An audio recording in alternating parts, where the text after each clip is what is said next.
Amados, na paz do Senhor, sou a irmã Iracema, do canal Irmã Iracema. Gostaria de meditar hoje em 1 Reis, capítulo 17, que vai falar sobre o profeta Elias, o tisbita, que era dos moradores de Gileade.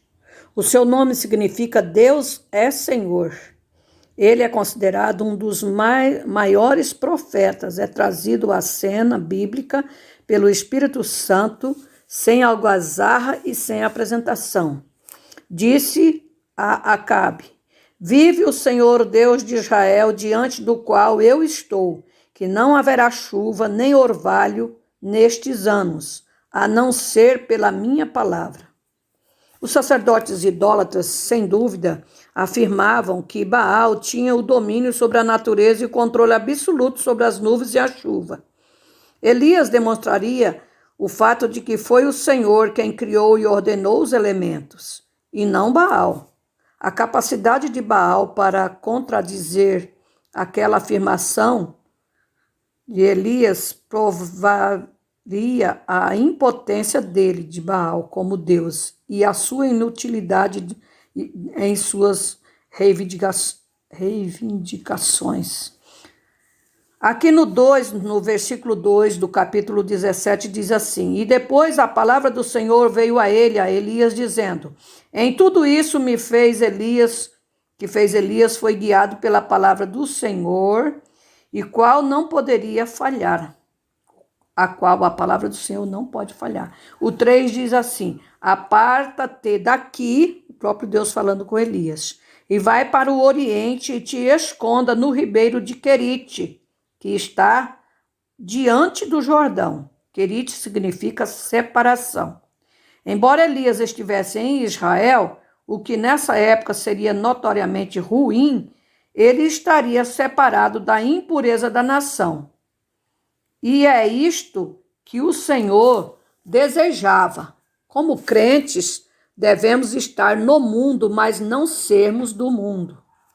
E aqui Deus fala para Elias: e beberás do ribeiro, e eu já ordenei, Deus já tinha ordenado, aos corvos que ali te deem o sustento. Assim como o Senhor tem o controle total sobre os elementos da natureza, ele também tem controle total sobre as aves dos céus que ele criou. E, de fato, ele tem controle sobre tudo.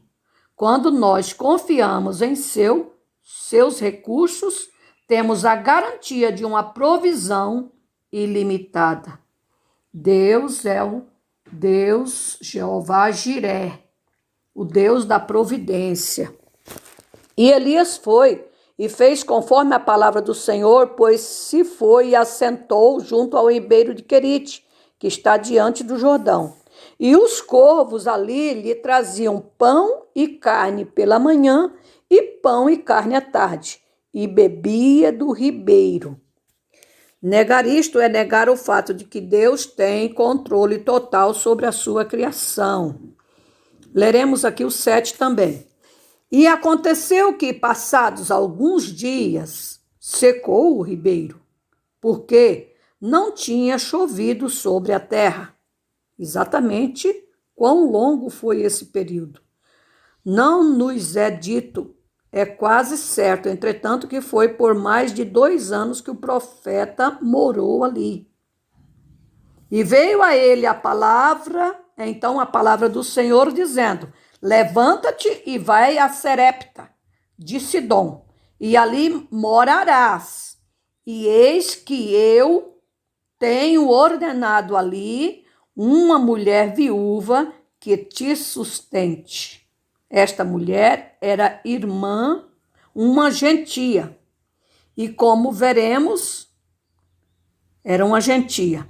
E como veremos, ela também era pobre. Jesus mencionou este fato em Lucas 4, o 25 ao 26.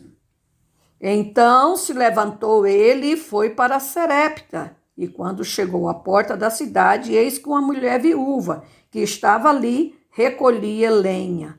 E ele a chamou e disse-lhe: rogo-te que me traga um pouco de água em uma vasilha para que beba.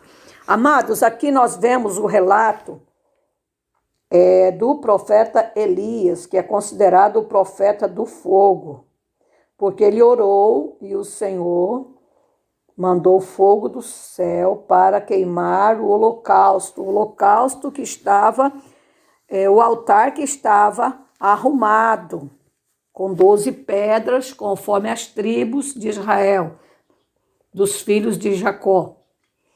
Amados, aqui nós vemos o relato que o que aconteceu com Elias. Elias teve que fugir, mas foi todos aonde ele foi tudo direcionado por Deus. Não foi ele que foi Deus que enviou. Inclusive, quando passou esses anos ali no ribeiro de Querite, que o ribeiro secou, Deus não deixou Elias padecendo. Falou para ele que fosse a Serepta de Sidom encontrar-se com a viúva. Não era uma viúva rica que ia sustentá-lo, era uma viúva pobre. E ali Deus fez um grande milagre na casa daquela viúva. Quando o homem de Deus está em algum lugar, algo especial e sobrenatural acontece.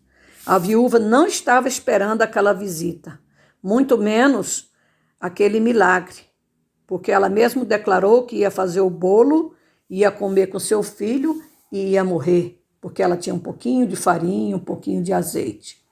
Tinha um pouco de farinha na botija e um restinho de azeite. Na panela ela tinha farinha e tinha azeite na botija, um pouquinho. E ela disse, olha, eu vou fazer a comida para mim e para o meu filho e eu vou morrer. Vamos morrer. Por que ela falou isso? Não, ela não ia morrer porque tinha comida, o bolo. Não, é que quando acabasse a sustentação daquele alimento, ela não teria outro alimento.